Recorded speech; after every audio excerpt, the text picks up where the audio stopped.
Se você é aquele aluno de inglês que já parou para pensar várias vezes: "Meu Deus, como que eu faço para perguntar para as pessoas? Eu não sei formar perguntas em inglês, eu não sei usar o presente para formar perguntas, tem auxiliar, tem o verbo to be, como é que eu fico?" Esse vídeo é para você. Este é o guia definitivo para você conseguir formar perguntas no presente, descobrindo o que são os benditos dos auxiliares e como responder essas perguntas.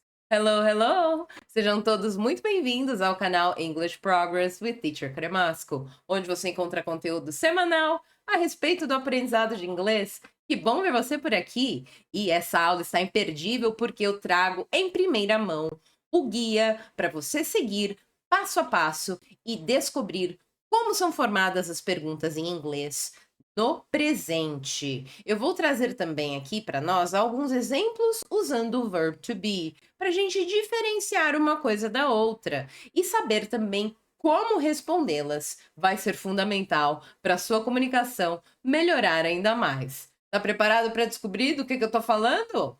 Vem comigo então! E vamos então aprender de uma vez por todas como fazer perguntas no presente em inglês para ganhar essa liberdade para falar do jeito que a gente souber, do jeito que a gente achar melhor, com a pessoa que a gente quiser. Vamos então ver por que perguntar em inglês? Galera, vamos pensar. Uma boa conversa pode começar com uma simples pergunta, seja com um estrangeiro, quando você estiver viajando, seja numa aula de inglês em que você estiver conversando com alguém, ou com quem quer que seja no seu dia a dia, uma boa pergunta começa uma boa conversa. E em inglês existem dois tipos de pergunta usando auxiliares no presente. E essa primeira pergunta, esse primeiro tipo, se chama WH questions. E está listada aqui para nós olharmos. Então vejam, temos what, que seria o que ou qual, when, quando, where, onde, which, qual, who, quem, whom, ou qual ou com quem, whose, de quem, why, por quê, how, como. Vamos agora ver um exemplo com cada um deles para entendermos melhor a estrutura destas perguntas. Lembrando que há uma segunda possibilidade, um segundo tipo, que é yes or no questions, que são as perguntas que você pode ter como resposta sim ou não. E alguns inícios de pergunta aí possíveis no presente são are you, is he, am I, do you, does he? Essas são algumas possibilidades do presente. E a resposta yes or no. Vamos ver então como que isso se dá na prática. WH questions, como eu mencionei, as perguntas que começam com WH. Lá no comecinho da pergunta você tem o WH. Então veja, what time is it? Percebam que em vermelho eu destaquei o verbo. Esta pergunta tem o verb to be. Is é o verbo desta pergunta. What time is it? What time is it? Quando eu quiser saber a hora. When is your birthday? Para saber o aniversário, vejam que para falar de data, de momento, eu usei o when e logo após usei o is. Temos mais uma pergunta com o verbo to be aí. When is your birthday? Where are you from? Quando você quer saber a origem de alguém, de onde alguém vem. Where are you from? Vejam o quanto o verbo to be sempre concorda com o sujeito. Eu estou falando do you, vou usar are. Which color is your favorite? Red or blue? Usamos which para oferecer opções limitadas. Então eu dei apenas duas opções aqui, red or blue. Por isso que não usamos aqui o what. Vejam que também foi usado o verbo to be. Which color is your favorite? Who is your teacher? Para falar de pessoas, quem é alguém, eu uso who. Perceba como todo começo de frase ali tem o WH. Who is your teacher? Percebam? Temos então whom. E agora vai aparecer nesta pergunta de uma forma um pouco diferente do que nós vimos com who anteriormente. Vejam que antes dele tem normalmente uma preposição, pois se refere ao objeto e não ao sujeito, como who.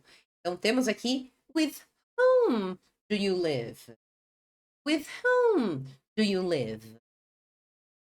E aqui o verbo eu destaquei em azul e o auxiliar eu destaquei em vermelho. Percebemos que é uma pergunta no simple present. E então o verbo se manteve ali no final, logo após o you, que forma aí na frase a pessoa a quem nós nos referimos. Para saber com quem.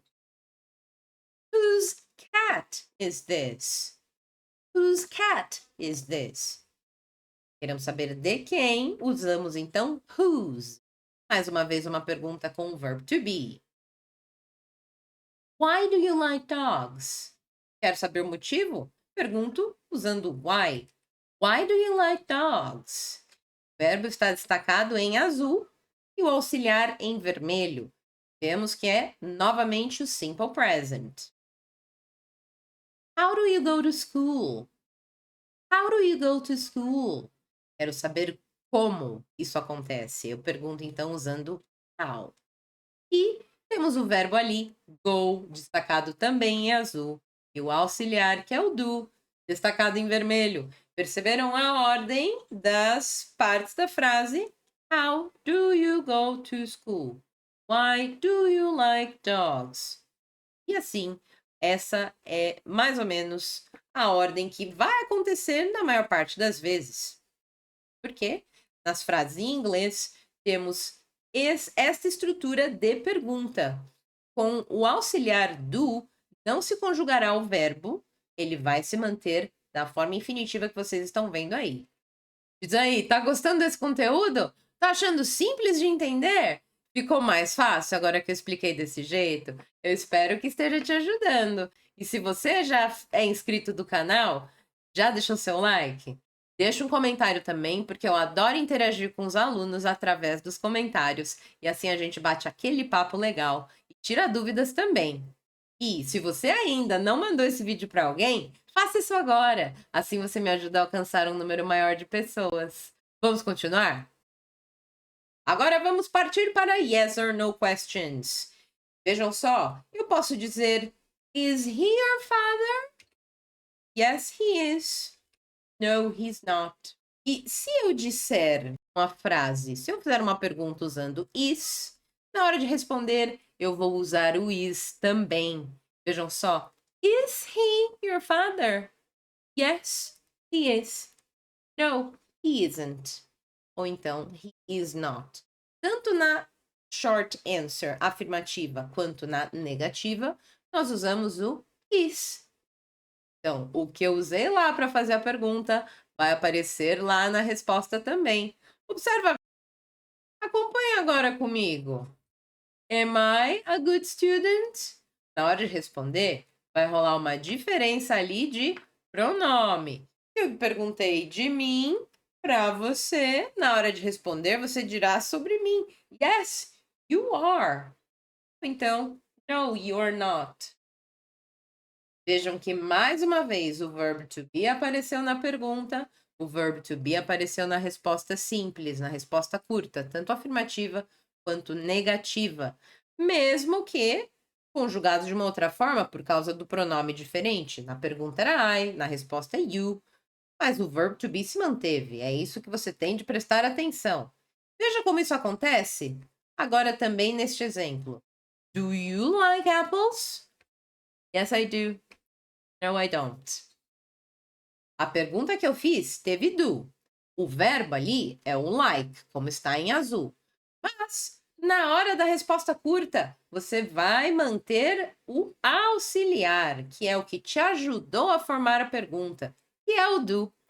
Do you like apples? Yes, I do. No, I don't. Does your sister study English? Yes, she does. No, she doesn't. O auxiliar ali foi um pouco diferente, foi o does. Eu estou falando de terceira pessoa, your sister. Então, por isso, yes, she does. No, she doesn't. O auxiliar que fez a pergunta é o mesmo que fez ali a resposta. Estão acompanhando essa lógica? Isso vai se repetir também em alguns outros momentos. E você já parou para pensar como será que as perguntas do passado e do futuro são estruturadas? Levando em consideração o que nós acabamos de ver aqui, pode ser que elas sigam uma lógica parecida. Escreve aqui nos comentários para mim qual lógica você acha que é essa. Como será que as perguntas no passado e no futuro são estruturadas? Será que tem auxiliar também? Vamos bater esse papo. E nós chegamos ao final desta aula. Eu espero que esse conteúdo tenha ajudado você, tenha sido útil. E se ele foi, já deixou seu like? Já encaminhou esse vídeo para mais pessoas? Porque dessa forma eu alcanço um número maior de alunos que têm interesse parecido com o seu a respeito do que você acabou de assistir. Então, se você também não se inscreveu no canal, não deixa de se inscrever se esse conteúdo te ajudou, porque vem mais pela frente. Thank you very much. See you next time. Bye bye.